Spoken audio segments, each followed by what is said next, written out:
Are y'all ready to talk about the Trinity, the womb, the moon, and the triple goddess energy? Because I'm ready to talk about it, y'all. I've been studying so much on goddess energy and the moon energy because you can't really talk about feminine energy without talking about the moon energy. My deepest apologies. Let me introduce myself properly. Hey y'all, welcome back to another episode of Be Divine Minded. It is your girl goddess Fumi, or you can call me Jennifer because that's what my mama named me.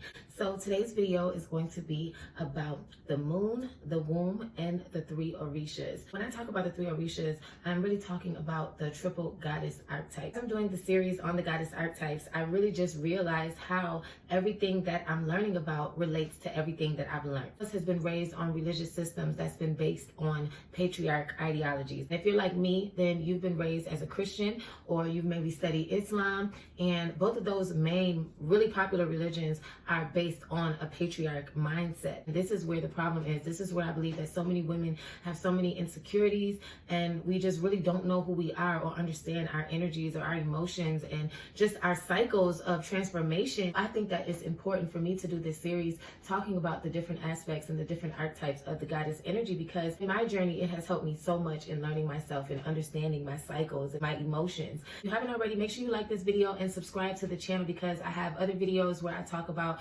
different goddess archetypes. Last week I did Oya, and even yesterday I posted on Oshun. I just wanted to pay homage to the fertility goddess on the day that we celebrate Easter. As I'm reading different books and I'm learning and researching about these different goddesses, I'm actually noticing how I see the Trinity within these three goddesses. Even how the womb is correlated to the Trinity of the goddess and the moon cycles, okay? And so I had to start doing further investigation. I realized how these three goddesses is basically like the Trinity, or the three major cycles that we have as women. As above, so below, and what's within is also without. Now in Wicca, there is a triple goddess energy that is honored. That is the Maiden, the Mother, and the Crone energy. And I did touch on that in my archetype video, so make sure you guys go back and check that out. When I look at Oshun, Oya, and Iyamoja, I am basically seeing the Maiden, the Mother, and the Crone energy. Oshun is that young, fresh energy. She is the goddess of fertility. She is the goddess of the rivers. That puberty age where you're fertile, you're ready, you're still very optimistic because you haven't tackled too many life issues or too many troubles. So when you look at Oshun, she is just that young, vibrant energy that is just ready for the world, and that is that new moon. This is why a lot of times people do their rituals during the new moon cycle, because it's so much energy and the energy is optimistic. It's just there for you to use. Now we're going to go into the next phase, which is the mother phase, okay? And this is why I like to relate it to Oya, because when you are a mother, you are now at that phase where you have responsibilities, you are living life, you are not really as gullible and as optimistic as you once were when you were in the new moon cycle or in the Oshun phase of the goddess energy. Okay, a mother now, you have responsibilities, you got things that you have to do, you have people that you have to take care of.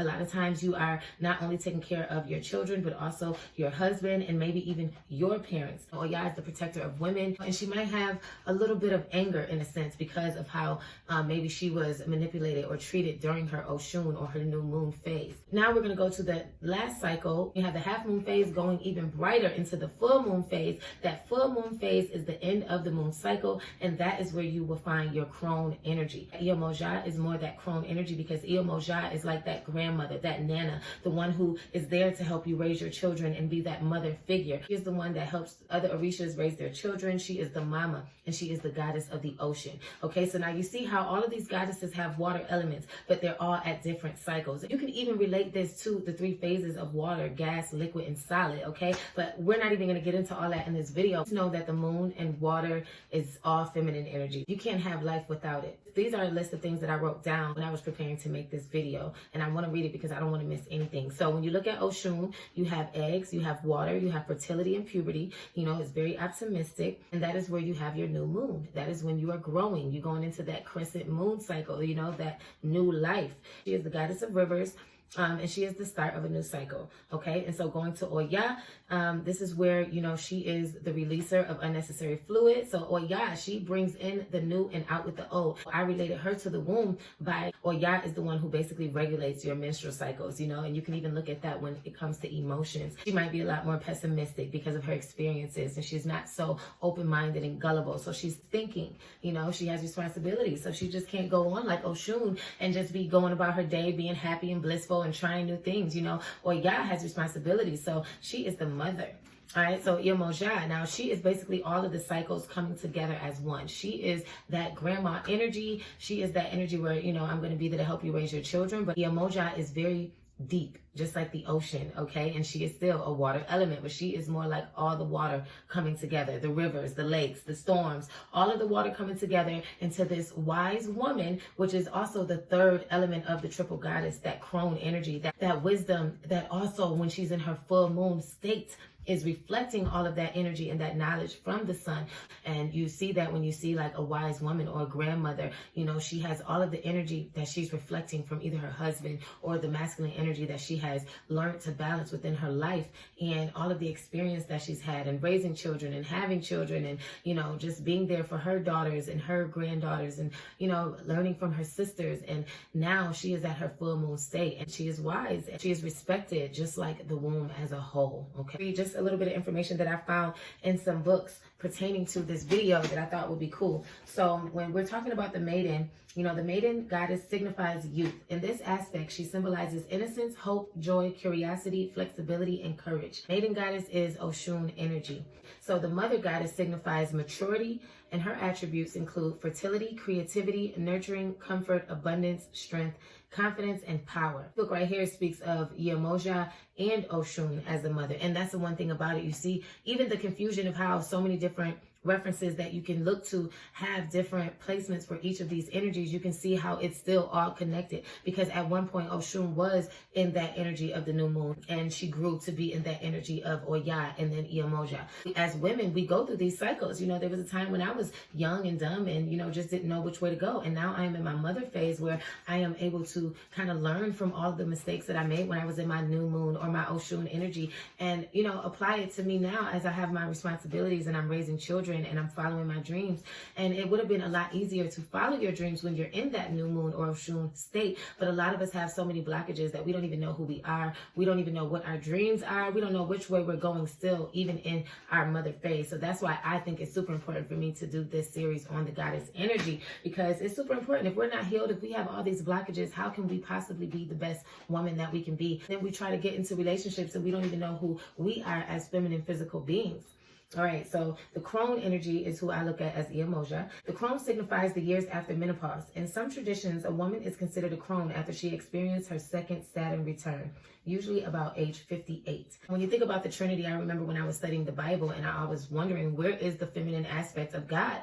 And after I did a lot of research and reading books that were taken out of the Bible based on who was running shit at that time, I realized that it's called the Apocrypha, where wisdom speaks, and she is actually the Holy Spirit. So even in Christianity, that Trinity story, there's always going to be feminine energy. You cannot make or you cannot create anything without the feminine energy, okay? This book right here is actually a book on witchcraft, okay? So this is why I love everything. I don't claim no religion. I study everything, and I take what I need and I ditch what I don't. Another book that I believe helps with women in their womb and just healing and learning about, you know, the goddess energy is a book by Queen Afua, and that is Heal Thyself. All right, I'm gonna put the links to all the books at the bottom. Now, this is another book, Sacred Woman, which is like the Holy Bible for us Black women or African women or melanated women, whatever y'all want to call yourself.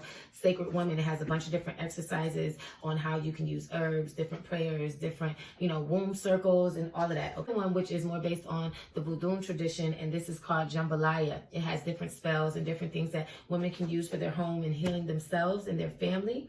And this is one called The Woman's Dictionary of Sacred Symbols and Objects. And this book is super dope. It's another book as well. Now, this one is by Barbara Walker. Now, I'm also going to do a video on feminism because in my outlook on the feminist movement. But this book is basically a book that a woman who was very big in the feminist movement, okay? And like I said, I take what I need and ditch what I don't. But I wanted to read something in here about the triple goddess, because a lot of women are Christians and you guys don't understand. And Christianity and Islam is the same religion. If you only read and study Christianity, make sure that you go back and study and read Islam religion as well, because it's all the same religion, but y'all missing out the feminine aspect of God. So you can keep your religion, but still study and understand who you are and the energy that you are here on earth. So this book right here, I'm going to read a little paragraph because it's talking about the triangle. Now, as the four-way designs of squares and crosses usually represented the male principle, the three-way design of the triangle and its many relatives usually represented the female principle. One reason the ancients so greatly revered the number 7 was that the 4 and the 3 were united in it.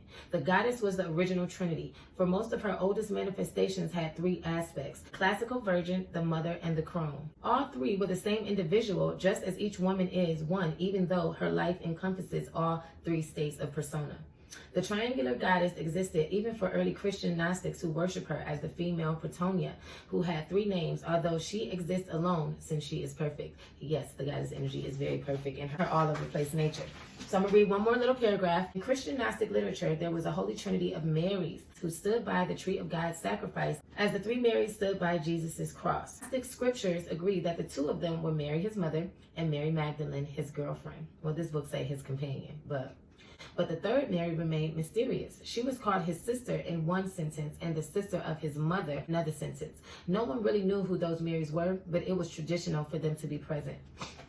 Now, again, this book has so much other stuff on just feminine energy and how sacred objects, like the original meaning of these objects and how things were taken away. And I truly think that all women, if you're studying feminine energy and you're looking to learn more about the feminine aspect of God and the history, the herstory of God, I suggest you look those up. I'm gonna put all these books in the description box, and I read all type of stuff. It's another video that I wanted to make because I wanted to show you guys how feminine energy is necessary and is needed, and also how we need to start paying more attention to the moon and our cycles, because the moon is a big deal when it comes to feminine energy, especially us as women on this earth. It is super important for us to learn the moon. It is super important for us to understand the goddess aspects of the Most High, and also understand how everything is connected. The womb, the moon, the waters, everything. We are programmed to only look at things on a solar level. Like, we're not programmed to really look at things from the dark side. Look at what the sun and the moon is. The sun is the light. The moon is what reflects that light of the sun. The moon is also in control of the water. It is responsible for the tides and for the ebb and the flow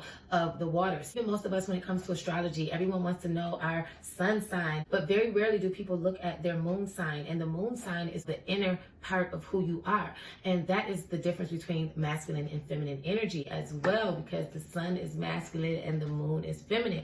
But that's a whole different video. One of the best ways to properly move through the cycles of the goddess energy is to pamper yourself and love yourself and spend time healing yourself. So I do suggest that you guys check out my online shop, where I do have the goddess box, where inside you'll get a journal, you'll get your period tracker calendar with a list of affirmations, you'll get sage, and you'll get herbal bath bags, you'll get oatmeal bath, you'll also get crystals. I also have a lot of things in my shop that helps connect you with the divine feminine and also just help you learn yourself and pamper yourself. So make sure you guys check that out. It's bedivineminded.shop. Look me up on Instagram at bedivineminded, or Instagram page for my shop, which is bedivineminded.shop. If you have any questions, please list them in the comments below. So thank you all for watching. Love you all, and always remember to be divine minded.